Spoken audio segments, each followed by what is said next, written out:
So we've got some terms here that we're going to define. I do have the definitions written out, so you don't have to try and be furiously writing down everything I say. Well, we are in nutrition class. Kind of important that we have the definition of nutrition. What do you think? It's not quite as easy to define as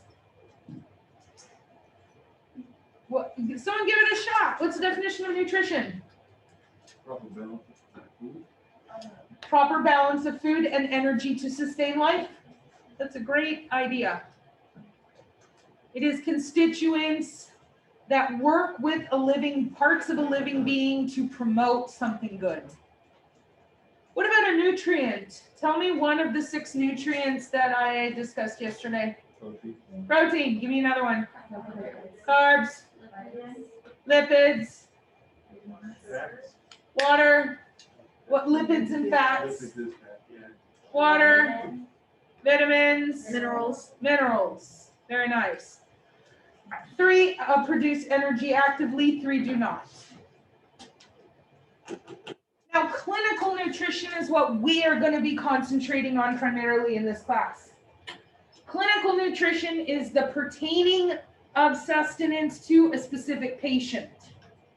So what we end up doing is after we have learned everything we need to learn about our nutrients, how do they work with each other, then we start taking a patient and specifically tailoring those nutrients to the patient. What are we trying to accomplish? How are we going to accomplish? So clinical, this is more of a clinical application. Looking at a patient, how do we need to achieve what we need to achieve? Digestible and bioavailable. Now, these two ultimately have a very similar definition. How easy is it for your body to use the nutrients that you're taking in? The difference is that digestible refers to the breakdown of the nutrients, pulling apart the Legos. Bioavailable means how many of the Legos did your body actually use? Just because my small intestines pulled apart some Legos doesn't mean that my body's going to use them. Not necessarily. So these two words work together to describe my body's use of the nutrients. Filet mignon, McDonald's hamburger. Digestibility would be how easy is it for my body to break apart the nutrients. Which one do you think is going to be harder for my body to break down? The McDonald's. McDonald's. So we would say that this has a low digestibility. Very low digestible. A low number of nutrients are made available. Because what happens to Legos if I can't break them apart? I got to get rid of them. I can't use them. The filet has a high digestibility. So the easier it is for my body to break something apart, the higher the digestibility. Of the Legos that my body breaks apart, there's not a whole lot of them my body can use. Because remember, the proteins break down into amino acids, and I'm just using protein as an example. These are for any of the nutrients. My body needs all kinds of Legos. Blue ones, yellow ones, 6-piece, 4-piece, 2-piece, all of them. This McDonald's hamburger only has the little 2-piece chimney red ones. Well, do I need an infinite number of those specific Legos? No, so even though I've broken them apart, does it mean my body's going to use them all? No. So this would also be said to have a low bioavailability. It's hard for my body to break down, low digestible, and of the stuff I do break down, I don't use very much. Low bioavailable. Does that make sense to everybody, the difference between those two terms? Did I lose anybody? Is everybody on the bus? how much like the body uses of it? Yeah, how much, because so let's take you for example. I'm just gonna pull numbers. Your body specifically says you need in a day 5 red 2 Legos. You know what I mean by the 2? I don't know what they're called. The little crappy ones that you can only make a chimney with. Oh, yeah. Yeah. Your body says, I need 5 of those. This McDonald's hamburger provides you with 15 of them, but that's the only Lego it gives you. And it was super hard to break them apart. Okay, can your body use 15 of them? So what do I do with the other 10, even though they're broken apart and ready to use? I got to get rid of them. In-home estimate.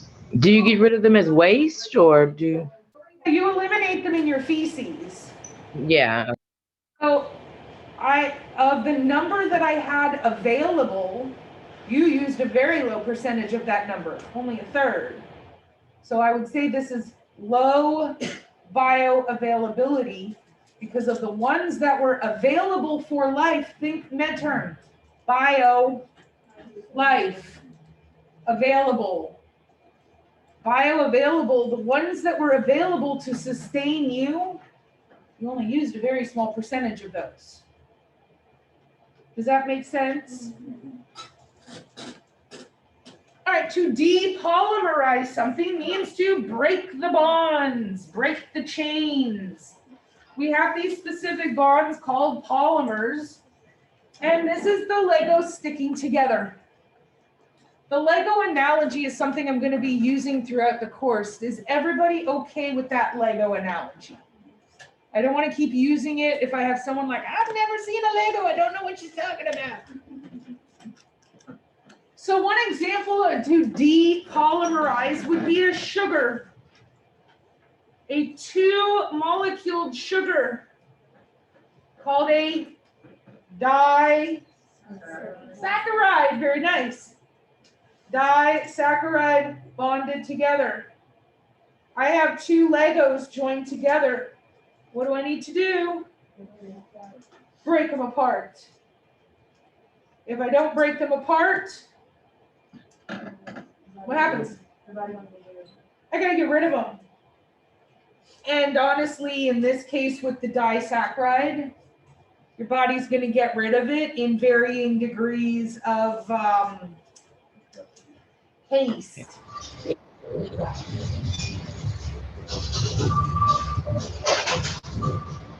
Cyber Street Pest Control is ready to help you say goodbye to the bugs. Homeowners trust our team. We work around your schedule. Call today and save $50 on the Healthy House program. You know what? If we keep unmuting and having massive background noise, I'm going to stop allowing you to unmute yourself. All right. Question. Oh, I was asking, like, so would you be looking then for like only monosaccharides, or are some polysaccharides not that? Oh, no. You're getting me all wrong. Polysaccharides, disaccharides, monosaccharides. So polys and dis are monosaccharides bonded together. All I got to do is break the chains. But there is a couple of conditions where I have no ability to do that. Let me give you an example. Bam. You said that if they don't break the cord, the body has to get rid of it. Yep. So when they do break the cord, why does it still get rid of the ones that we don't need? Why they don't like just hold it somewhere until we need it? Your cup can only get so full. So if I have an empty glass of water and I start pouring water, why can I not just add the entire pitcher of water?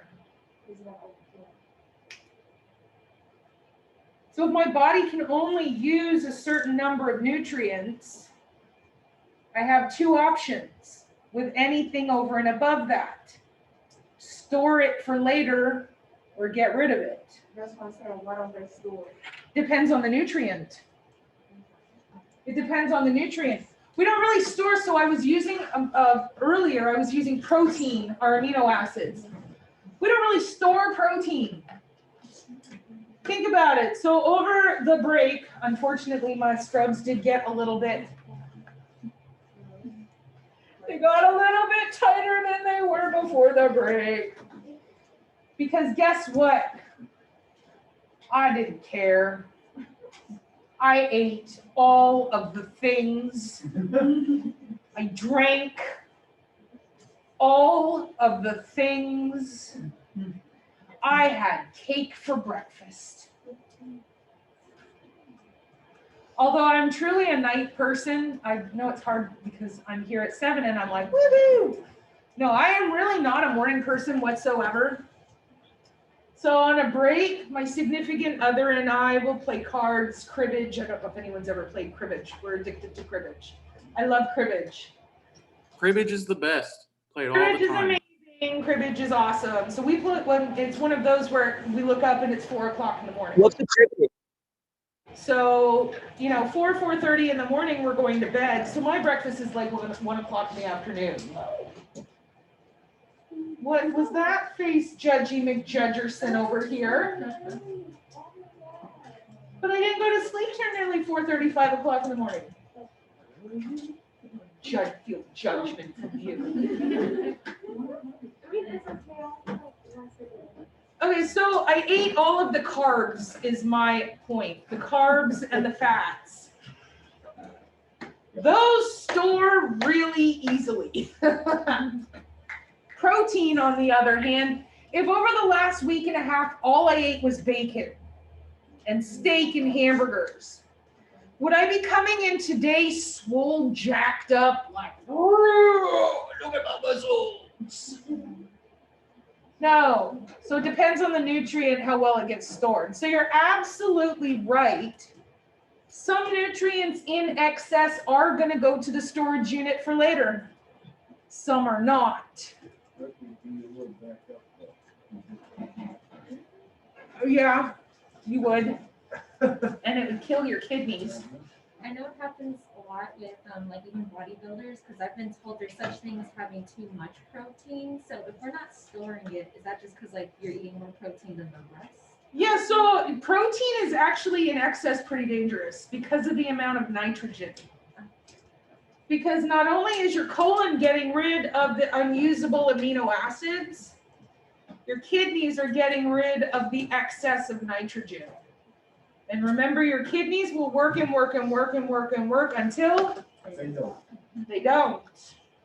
And it's the kidneys filtering out the excess nitrogen. That's why if we have a cat with kidney disease, we're going to put them on a protein restrictive diet. We're not going to eliminate protein, but we're going to restrict the amount of type of protein to decrease the nitrogen to alleviate the workload on the kidneys. Now you're thinking like a nutritionalist. You're taking and deciding what nutrients do we need to use to improve this animal's quality of health. Lactose. Who are my lactose intolerants? Oh, you poor dears. You poor sweethearts. Here is, without getting it too embarrassing, so you have lactose, which is a disaccharide. And this is a perfect story analogy for your body having to break down these nutrients. We have a bond that needs to be depolymerized, broken. That's all the word means, break the bond. You lactose intolerant little cheeky monkeys can't do it.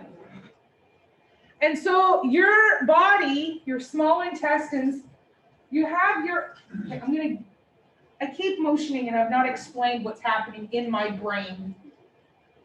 Right up here, I need all of you to see the trap door. Right, and there's a gold chain right here. When I pull the gold chain, that's all the stuff in the stomach up there. Up there is the stomach. And when I pull the chain, the valve opens and stomach contents spill out onto these tables that I have set up, the long card tables. I have 3 long white card tables up here on the stage. And so when I pull this lever, the stomach contents will now spill out onto the first table. And then I close it again. The first table is duodenum. And he has his buddy pancreas. And now what he's doing is he's taking all of the Lego structures and he's picking apart the Legos. He's picking apart those amino acids and those monosaccharides and those fatty acids. And he's putting them individually into the bloodstream, which is a conveyor belt that goes directly to the liver. Everyone with me so far? He gets to the disaccharide.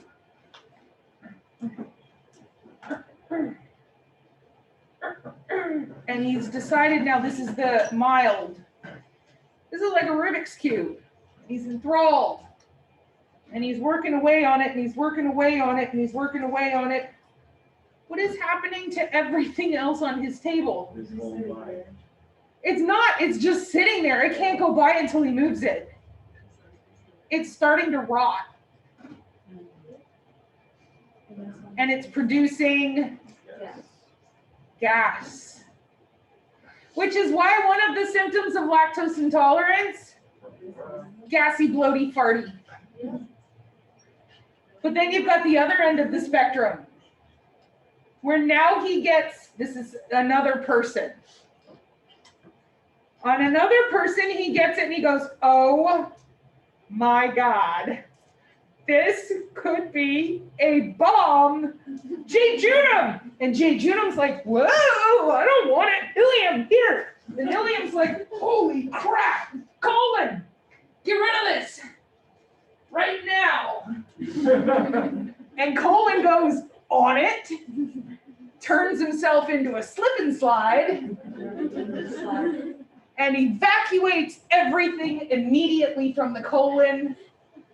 You are peeing out of your butt. So that's something like when you're lactose intolerant and like you eat ice cream or something, like you automatically, like as soon as you're done eating, you got it. Yes. Because it happens fast, and as soon as you're done. Yep. Because your entire intestinal tract went, uh-oh, get rid of it right now. Why is it saying it to get rid of it as quickly as possible? It has determined that this is a potential major threat. You have more blood supply to your gut than any other organ package. If that disaccharide is in fact a foreign invader that has access to your blood, where does it go? So that would be why your gut looks at it and says, holy crap, get rid of this as quickly as possible so it can't have access to the blood. And so the minute that your last spoonful of ice cream is in your mouth, the first spoonful is coming out the other end. Yeah, I've had that issue ever since I did keto. So Yeah, I don't know what it is. It's like ever since I started doing keto, anytime I drink milk, that I don't have an answer for. I was. There are different enzymes that break apart the different bonds. You just happen to lack the one that breaks the bond for the disaccharide. Energy is what our ultimate goal is. Energy, our bodies are greedy. Everyone, what? It's pain. Got to get paid. And they're getting paid in energy, and the currency that our body accepts as energy is glucose. Now, how do we measure energy? Energy is measured in a unit called a calorie. That's all a calorie is a unit of measurement. No different than weight in pounds or kilograms, liquids in milliliters or gallons, energy in calories. Now, calorie is such a teeny tiny itty bitty measurement of energy that sometimes we'll just bundle them together. And we'll call it a kilocalorie. And a kilocalorie or a kcal is a bundle of 1,000 calories. This word down here that's slightly covered up, one of my favorite nutritional words ever. It's called gluconeogenesis. The creation of new glucose. Now we have two different types of gluconeogenesis, internal and external. External gluconeogenesis is where you are taking it in from an outside source. You are eating the Chipotle burrito, You eat it, your body breaks it apart, puts it into your blood, your liver converts it into energy, disperses it around your body. Internal gluconeogenesis is what I am doing right now, because again, I have not eaten yet today. My body, Carl, is bringing adipose tissue to be broken down and converted into energy. The ultimate end game is the same. I've formed new energy, but in one respect, I'm taking it from an outside, and the other, I'm taking it from the storage unit. Does that make sense to everybody? Cognitive. This is something that some of you have trouble with about this time of day. Using your noodle. Cognitive function is using your noodle. Obesity is an issue that we're going to talk about quite a bit because it is a humongous problem in our companion animals. Do you know that 80% of our companion animals are considered overweight? 80%. Now there's a big difference between slightly overweight, obese, clinically obese. Slightly overweight is they got a little junk in the trunk. You can have these fluctuations quite literally day to day. Like Maisie, my little Jack Russell mix, I'll go and pick her up and she'll be like a fat little tick. And the very next day, she looks emaciated. You all know, especially as they get older, their body condition can change overnight. What am I going to do? When she gets a little bit heavy, it's not rocket science, you guys. When she's got a little bit more padding on those ribs, what do you think I do? I feed her a little bit less. When she starts to look a little bit thin, I feed her a little bit more. Obesity is now where we're going to have to start taking some true nutritional steps. This is where it's starting to affect the animal, and it's not going to be these tiny adjustments. Clinical obesity is now where their weight is affecting other body systems. They have trouble walking, they have trouble breathing, their heart rate is abnormal, they have trouble sleeping, arthritis, all associated directly with the weight. So what if you have like an obese pet that you do put it on value, but still not losing the weight? Well, okay, so here's the problem with cats, because remember yesterday I said that cats can't really break down their own body fat? How do you lose weight? Isn't it breaking down your own body fat? Cats can't do that. So that's why it takes an extraordinary amount of time to get any weight off of a cat. Any weight. Safely. You said there's no oxidative lipo. No, there is not. In fact, even in people, lipo is a hugely, hugely dangerous procedure. Because your body starts releasing toxins to compensate for the loss of tissue, and it can overwhelm your kidneys, throw you into kidney failure, and kill you. So just lose weight the old-fashioned way. Exercise, use more energy than you take in, and the difference has to come from your storage unit. Soluble simply means to break down. If I have something that is water soluble, it breaks down in water. If I have something that is fat soluble, it breaks down in fat. Antioxidant is a word that we use quite a bit. Nobody knows what it does. Nobody knows what it means. We have these byproducts, these kind of pollution called free radicals. And these free radicals are formed whenever you have tissue damage, which is when? No, literally all of the time. Your tissue is being damaged right now. You have the radiation from the fluorescent lights damaging your epithelium. You're sitting on your buttocks. You are occluding the capillary vessels in the tissue of your epithelium and dermis in your buttocks. How well does tissue live without blood? You're killing your butt tissue right now, you guys. You're killing your butt tissue. Yes. Right? So whenever you have any sort of cellular damage, you get these free radicals. And what free radicals do is they go around and they create more damage, domino effect. Antioxidants go in and stabilize the free radicals and stop the dominoes. And we have several different types of nutrients that have antioxidant, these stabilizing properties. Vitamin E, vitamin A, vitamin C. We find them in like fruits like blueberries, red wine, the tannins in red wine, very high in antioxidants. Monosaccharide, talk to me. Single sugar. And then of course we have catabolism and anabolism. Catabolism means to do what? Break down. Break down. Anabolism, Build up. to build up. Very nice.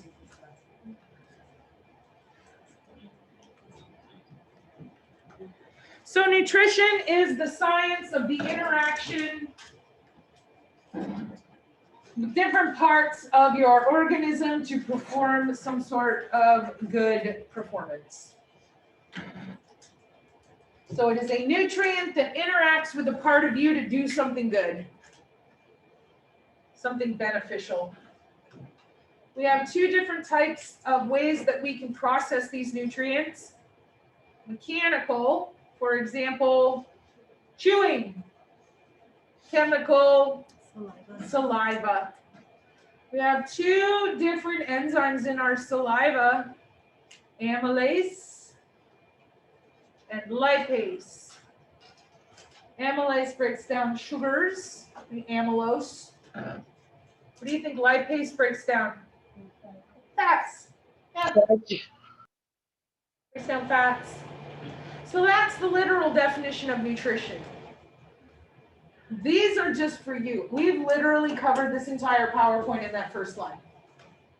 I get excited, you guys, and I just go off. You know I do. You know I do. And now you know I love anatomy, but now you're in the class that I'm truly passionate about. If you thought I was passionate about anatomy, oh, you've not seen anything yet. Miss Huff, you keep cutting off for us. I keep cutting off for you? Oh dear, I was just saying how much I love nutrition. That's all. It was just, everyone here is still taking notes. Is any of your pets on a nutritional diet? Is what, my dear? Are any of your pets on nutritional diet? No. No. My guys are on Beneful. I feed them Beneful.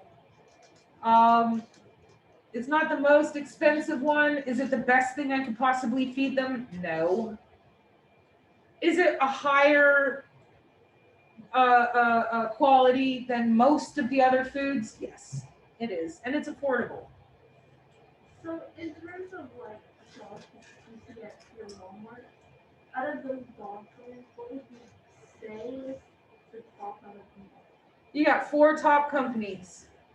Hills, Purina, Eukanuba Iams, Royal Canin. Anything from one of those 4 companies is going to be a good, better, best. Good meaning a higher quality than the majority of the other pet foods. Better meaning top tier. Best are going to be your therapeutic diets. The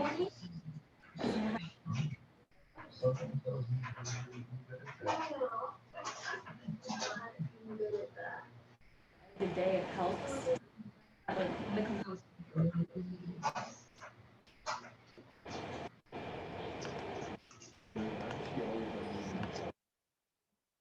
Not anymore. All right, so yes and no. I may touch slightly on toxicities. Although honestly, now you've made my head hurt. No, you're fine. You're so fine. I do not recommend that people cook for their foods. For their foods? No, for their pets. I do not recommend that people cook food for their pets. The reason why we have high quality pet foods is because they've done the research for us. We know that dogs have specific nutritional requirements. We know that cats, oh God, cats have specific nutritional requirements and can suffer fatal issues if any of those nutritional requirements are not met. And I'm not exaggerating. Cats without taurine go into heart failure. Cats with too much or too little minerals suffer kidney disease and die. There are, hang on, accessing. One of the B complex vitamins, niacin, sorry, had to look it up. Niacin. It will cause them to have major seizures and brain damage if they're deficient. Vitamin E. Oh my God, every bit of their connective tissue will get inflamed. So when you're like, hey, my neighbor said that eggs are good for my dog. Okay, no, probably stop. Just stop. Most of the people, now there are the offshoots. Most of the people that are cooking for their animals are not doing the research, and they are not providing nutritionally what those animals need. They're simply looking at what supports them nutritionally and then applying it to their animals. You say stuff like that, but then there's like animals that eat human food and then are like perfectly healthy. Like for instance, my grandmother eats breakfast every day, full course meals every time she goes to the bed. No health problems at all, like perfectly healthy. So Yep, and some of you can go home and eat 3,000 calories a day and eat nothing but pizza and cookies and candy and never gain a pound. And if I look at something like that, you're talking now about individuals. I have to teach this course as the majority. Majority of animals whose owners cook for them are going to have some sort of residual health issue. What about the packaged supplements? Like, are we going to learn about that, or like just the basic? Like, We're just learning about the basic nutrients. Any kind of additional supplementation is going to fall under those nutrient categories because you have like your fatty acid supplements, you have mineral supplementation, vitamin supplementation. They'll all fall under these specific categories of the overall nutrients. But I'm teaching you best medicine, not avoidance. for my dog, he has like skin allergies, and my mom used to give him like a raw egg mixed with his food. we've done that too, but for the coat. Either that or pumpkin. Yeah.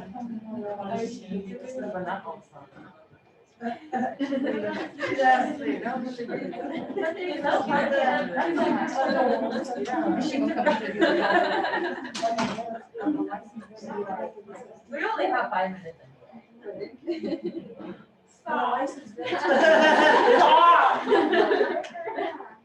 So why do some vets tell patients like, you can give your animal, like you can put a raw egg in your animal's food, like. There is no veterinarian on the planet that is gonna advocate you giving your animal raw eggs because of salmonella. What if you clean the outside too? No. Salmonella, salmonella, salmonella, salmonella. The only time salmonella is not an issue is if it is a freshly laid egg. If you are getting it from the grocery, anticipate that the whole thing is riddled with salmonella.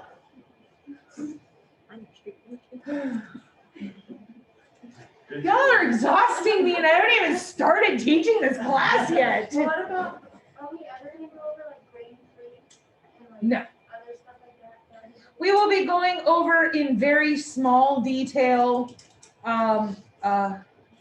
like novel protein versus hydrolyzed protein diets, but we will not be getting into grain-free.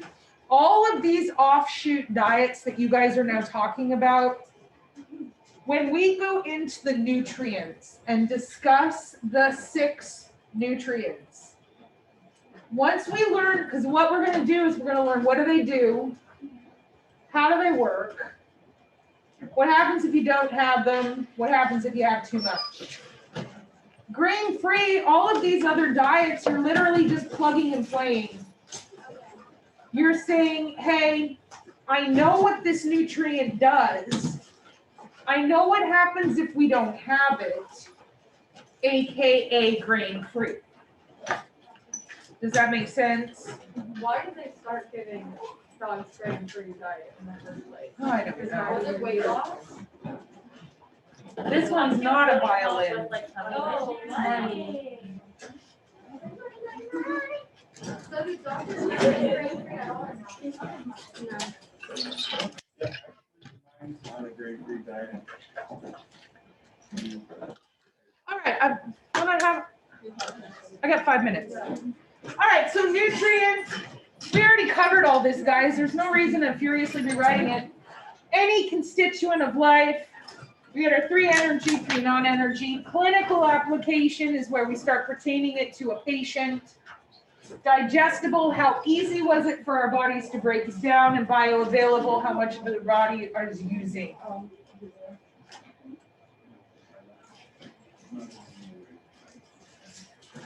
And what all this means for you is some pretty exciting stuff, actually. Nutrition, I know nutrition, you're like, ugh, nutrition. Cool. No, nutrition is where the technician gets to shine. Because guess what? Mrs. Jones with the brand new puppy is going to be talking to you. What should I feed this new dog? Mr. Jones, Mr. Smith with his senior dog. Dog Chelsea is slowing down, seems to have a little arthritis. What do you think we should do? Bam, your time to shine. Or you got Karen back here who's ticked off because she's just been prescribed an $80 bag of food. And you got to go in and tell her why. Why is this important for that particular pet? It's not just trying to fleece her from money. This is where you earn your money as a technician, my friends. This is what sets you apart from the people who are on the job trained. This. The ability to talk as a medical professional to your clients with specific knowledge and able to better the quality of life of their pets. This whole class is why you're here, you guys. All right, so we're going to pick it up here on tomorrow. And then our first nutrient we'll discuss is carbohydrates.